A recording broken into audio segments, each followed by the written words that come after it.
everyone, and welcome to MIT Designeering Series, a weekly podcast where we feature leading professionals from the domains of design, technology, business, and innovation. We talk to them about their experience, views on the latest industry trends, designeering, and a lot more. You can connect with us on our Instagram, LinkedIn, Facebook, and Twitter handles to get regular updates regarding our new episodes. And without further ado, let's start with your show.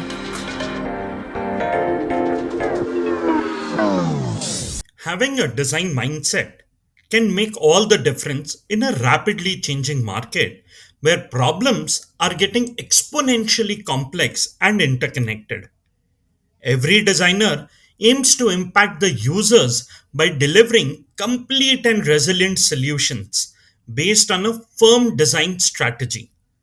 However, understanding user needs with a design mindset is crucial to create innovative experiences that can resonate with them. So, how can designers create innovative, resilient, ethical, and experiential solutions? To learn more about this concept and many more related topics, we interact with the founder and chief design officer at Wolffkraft Design Studio, Mohit Yadav.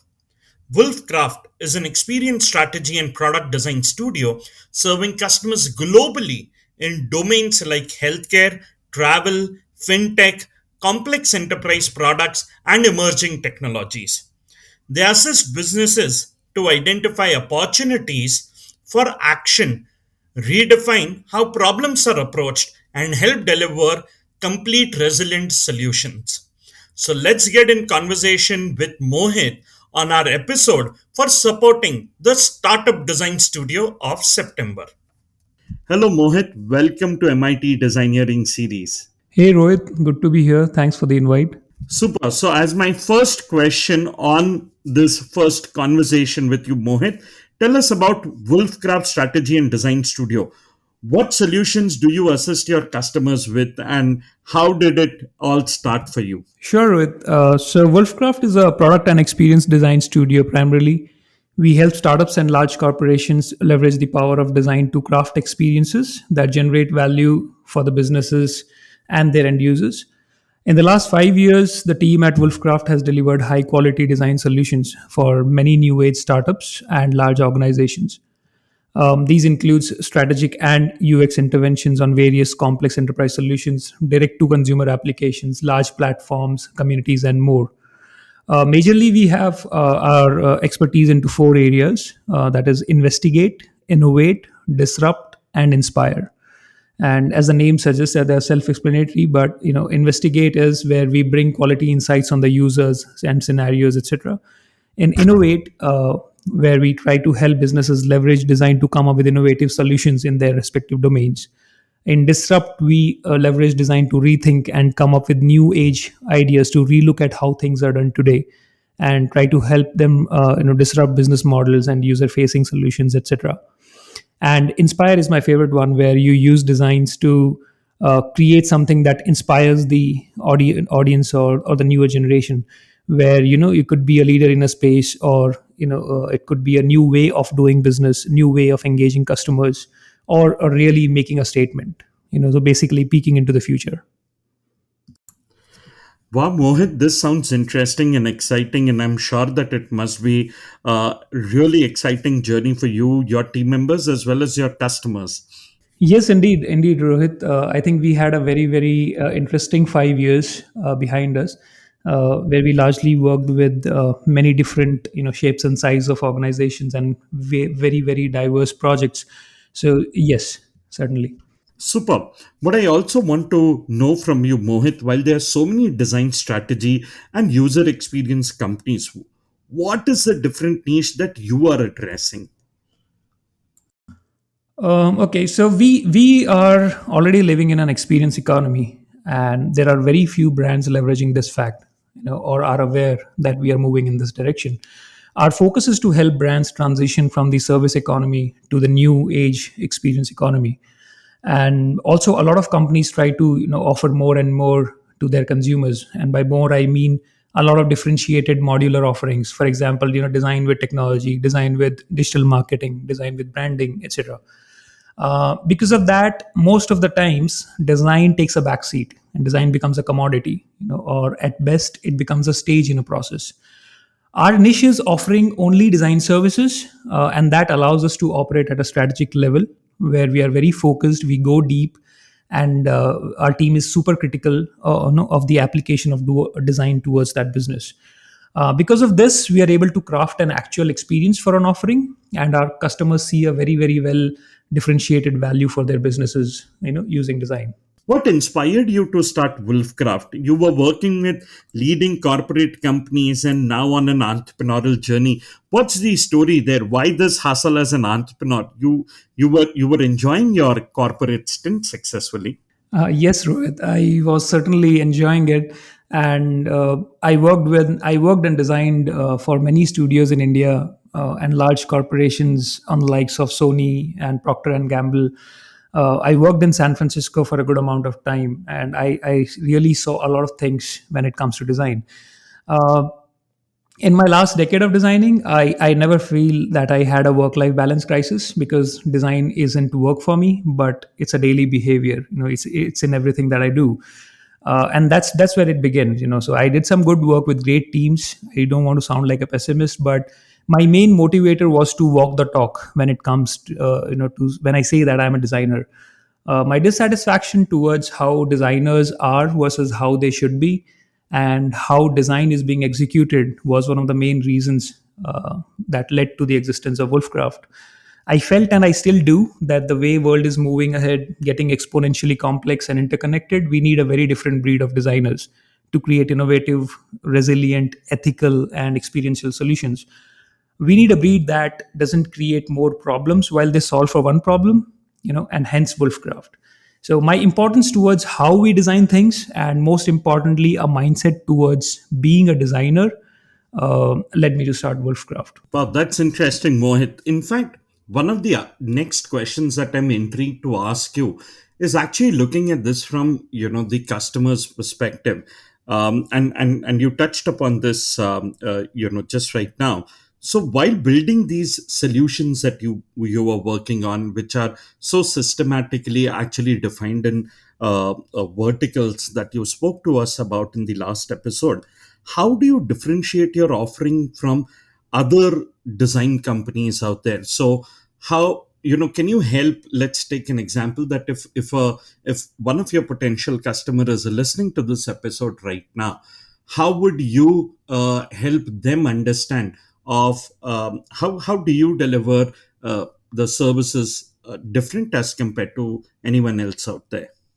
Yes, Rohit. So I think the biggest differentiator for Wolffkraft is the design mindset. A design team with a very unique attitude towards solving problems using design. You will agree that a design team in any organization is as good as the designers, specifically in service industry. So most service companies focus on scale and have limited focus on improving the quality of the designers that they have on board. And sadly, most organizations also label designers simply as resources who rarely get a chance to be more than just being a pair of hands. Uh, Having said that, we bring high quality minds, custom process oriented resilient team that works on certain principles to come up to solutions rather than following a die cut process. There are two parties in this whole business, a designer and the way in which something is designed, and Wolffkraft is here to disrupt both. That is how I'll put it. Indeed, and I agree to Mohit. In fact, while I was actually scanning through the Wolfcraft website, you can so systematically see the various services offering that are there, which are very well distinguished, which demonstrates their focus areas on each of them, and the depth in which they actually go out and assess their customers. So, Mohit, we would like you to share some of the work that you've executed for your clients till date.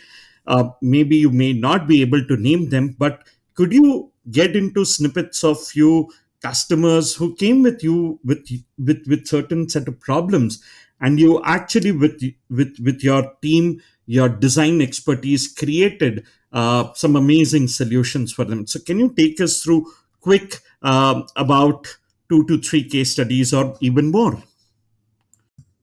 Sure, Rohit.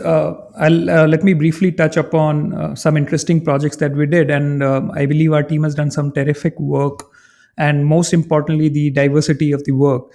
We designed experiences and technology, driven products from the slums of Dharavi to the most cutting edge technologies like machine learning and AI solutions in the Silicon Valley. Designing for non-tech savvy population in rural and tier 2 tier 3 cities of India, and also highly tech savvy population in metro cities around the globe. So let me point out few interesting projects top of my mind. There's one that we did for one of the India's largest newspaper. We took decades old ad booking business online for them, and the interesting piece was that we designed for a very diverse persona ranging from teenagers to senior citizens, posting advertisements in more than 80 categories and more than hundreds of edition by editing, posting, and then tracking the newspaper advertisements on an app, and all that in less than 2 minutes. So that was an incredible year-long exercise that we did with that company. This sounds really exciting. So, I mean, booking an newspaper ad was such a cumbersome and painful experience, and you just mentioned that you could do that in couple of minutes. I think that was a very exciting thing. Yes, Rohit, it is. It is indeed a very painful process because you have to go through agents, and then for each agent, you have to keep following them up whether your ad has been published, where it has been published, and sometimes there are errors. That is the worst nightmare to have. So digitizing it and having a digital transformation exercise around all this, it simplifies the process to a large extent. Wow, super! I'm excited to hear about few more projects, Mohit. Yes, right, certainly. So the other one that comes to my mind is an enterprise application. Let me take you to the other side of the world. We did this for a company in San Francisco, where we designed an advanced machine learning deployment platform that helps large businesses like airlines, sports, or e-commerce to make more data informed strategies. The complex piece here was that it was an immensely data heavy application with very complex user flows and a vast landscape to cover within a browser. Extending to complex charting, data visualizations, having a domain learning of that particular business, and a very very robust information design. That's what we did for that company. Wow, Mohit, that sounds interesting. And what I'm enjoying on our conversation right now is the diversity of domains that you're going out and serving. You spoke about media, you spoke about this data-driven one. I've seen on your portal about healthcare. So many exciting different domains that you are actually going out and building solutions and contributing to. Would love to hear more. Over to you. Yes, Rohit, indeed. I think the niche that in which we are operating and focusing only on design, that helps us to cut across domains. And as you rightly pointed out, healthcare. Let me mention a very interesting case study there. We helped a very large consumer company in India. The project was to research and design a very differentiated technology offering specifically for pregnant women in the Asia's largest slum, that is Dharavi in Mumbai. That was one of our very successful designs that got the attention of Stanford Innovation Magazine as well. This was to really help the women who live in those slums, pregnant women who live in those slums, to to leverage on technology and then have a very convenient journey through their pregnancy. Wow, this sounds really interesting, Mohit. I'm sure it must have been an amazing experience actually building this unique solution for a very unique problem that I couldn't even anticipate. Yes, Rohit. I think it was a great learning for us as well, because usually we don't end up doing just multiple iterations of a single design. You really understand the mindset of metro users, but when you interact with such a community and their limited knowledge of tech, it really made us think, and we had to iterate on our designs, and eventually we had to reach to a solution that really clicked with them. So it was a great learning for us as well, certainly.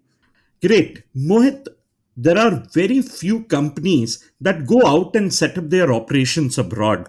Wolffkraft has its operations in the United States of America as well.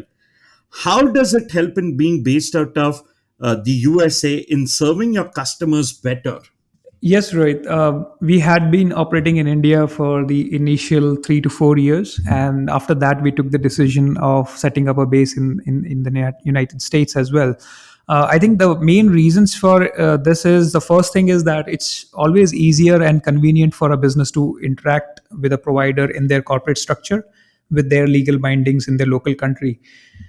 Secondly, as Wolffkraft puts equal emphasis on the quality of design minds that we offer, being global helps us interact easily with the global talent as well.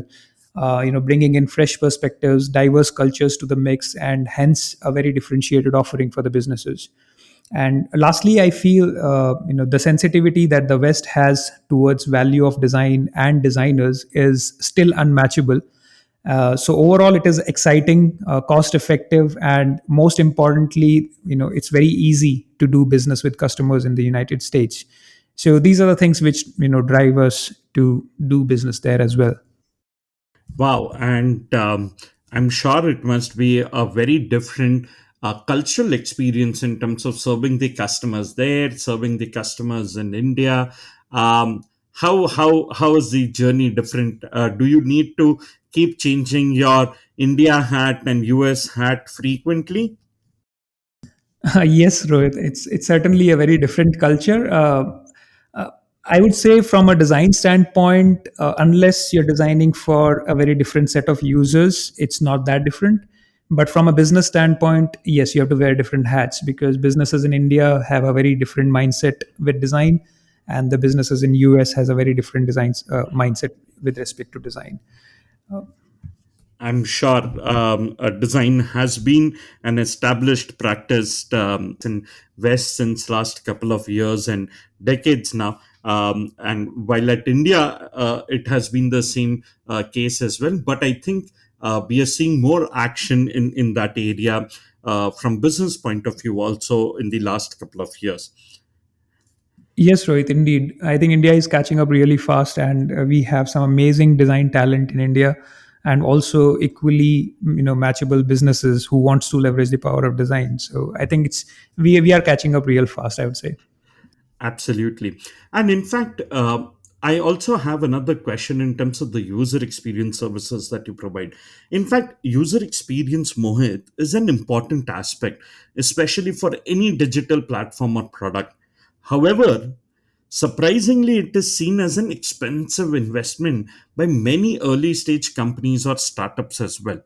What is your view on this, and how can this bias that it is expensive be addressed? And it's more of an investment and not an expense, as a mindset can be brought in. Yes, Ruth, I'm glad you asked this question. I personally don't think it's expensive if you look at the opportunity cost of not having a good user experience for your products and services. The rise in UX debt is incredibly difficult to get rid of once you accumulate it. So it's always best to have a UX strategy very, very early. And we have had case studies where we have got in touch with startups right from the MVP stage, and we have seen their growth versus startups who do not leverage design in that early stage. So we have substantial evidence that it works, and we have worked with many startups in our 5 years of existence. And here is my learning. Okay, so startups need an agile UX process. It has to be with a custom defined process, depending on their unique positioning and their roadmap. This brings design participation at a very cost effective way, and brands don't lose on quality design thinking in their businesses and products early on. A one-off activity is always seen as expensive a proposition, but participating for a long-term roadmap, that is not very expensive. It also cuts on costs and adds a lot of value. And of course, all this is subject to interacting with the quality design team that understands design in and out. A die cut process of commoditized offering will always feel expensive because you're not getting the right ROI, uh, not just from the cost point of view, but also in the outcome that you generate based on those activities. Absolutely, and couldn't agree more. As they say, that if design seems to be expensive to you, try ignoring it and you will discover how expensive that it could actually become. The question that I wish to ask you: what are some of the common user experience design or strategy mistakes that customers and clients will end up making? And how can they be more mindful of this fact and avoid some of these common mistakes, which at times can land up being quite an expensive process? Hey, Rohit, this can be a entire podcast in itself, I feel. But let me try to list down a few. The most common mistakes that I have come across in my journey of design entrepreneurship until now is, one, not investing very early into design, not having an open mind towards design and treating it as a one-off activity, not questioning designers on their design and getting carried away by only the visuals or maybe only the UI, if you may say that. Not having a mindset, not having a design mindset in the solutioning or the product definition stages. Again, that's like having design early on. Treating design as a commodity and designers as a pair of hands.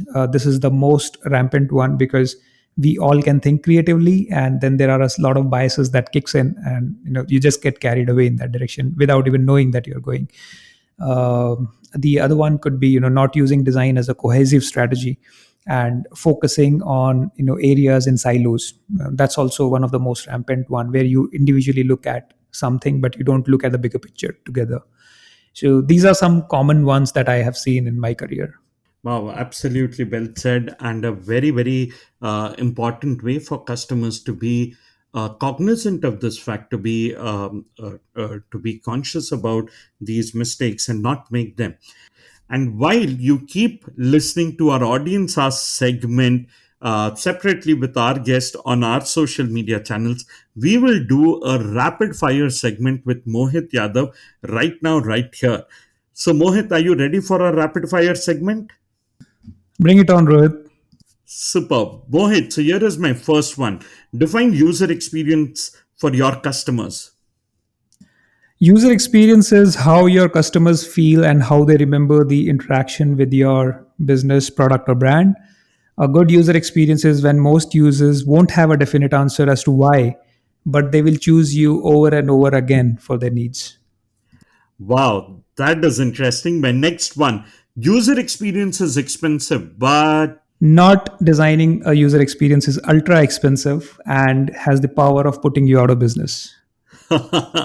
that's a smart one. My next one. As a customer, a must see item in an agency proposal for user experience designing is. It is how well they understand the problem that is to be solved using design. Wow, super. My next one, as a client, what can I expect as a first question from you for a design solution? Okay, so I use this for qualify my clients. The question is, what is your understanding of design and what is the outcome you are seeking? Interesting. And here is my last one. I will be glad to do business with Wolffkraft because. I will be glad to do business with Wolffkraft because they don't ask us what is to be designed, but they lead us showing the way as to what is to be designed, by means of which we will not just get high quality designs, but also learn a lot about design in the process. Wow, that's brilliant. Thank you so much, Mohit, for doing this the entire month with us. I'm sure that there's a lot of takeaway, for our listeners. I'm sure that there are potential customers listening to this show and they will definitely connect with you. Mohit, would you like to again, share your website address for their reference, please? Thanks, Ruth. And yes, the website is www.wolfcraft.com. That's WOLFFKRAFT.com. Thank you so much, Mohit. It was a pleasure connecting with you. You could also reach out to our social network handles, and we'll be happy to connect with Mohit and his team. Thank you so much for joining us again on this show, Mohit. Likewise, Rohit, thank you so much for inviting me over to this. It was lovely chatting with you. Thank you. Hey there, thank you for listening, and we hope you enjoyed our show. Do write to us at mds@mit.edu.in. We look forward to your opinions, feedbacks, and suggestions of speakers you would like us to host on this show. You can also connect with us on our Instagram, LinkedIn, Facebook, and Twitter handles to get regular updates regarding new episodes and speakers. Do tune in to our channel next Wednesday for a new story on your favorite audio streaming platforms.